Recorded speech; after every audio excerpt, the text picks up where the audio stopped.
pilier de la vie d'Emmanuel Macron, son épouse Brigitte est aussi très appréciée des hôtes de l'Élysée. Le roi Charles et la reine Camilla sont ravis de passer du temps en sa compagnie, mais pas seulement. Assise à côté de cette star lors du dîner à Versailles, elle l'a littéralement conquise.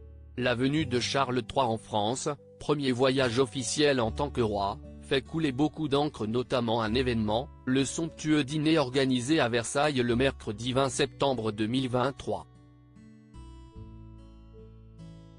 Chaque détail est scruté, du menu, aux tenues des invités et l'attitude parfois déroutante de certaines VIP.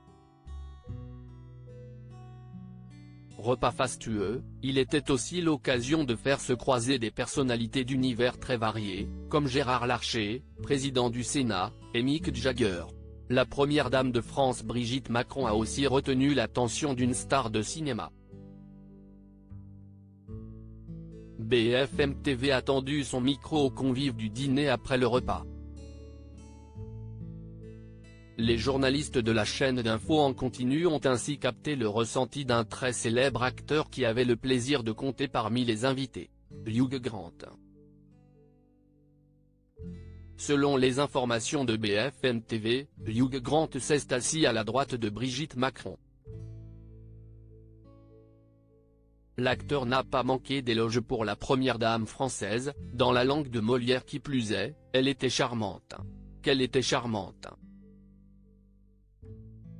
Vous avez de la chance. Il n'a pas souhaité révéler la teneur de leur échange par courtoisie, excusez-moi mais peut-être qu'il ne faut pas le partager.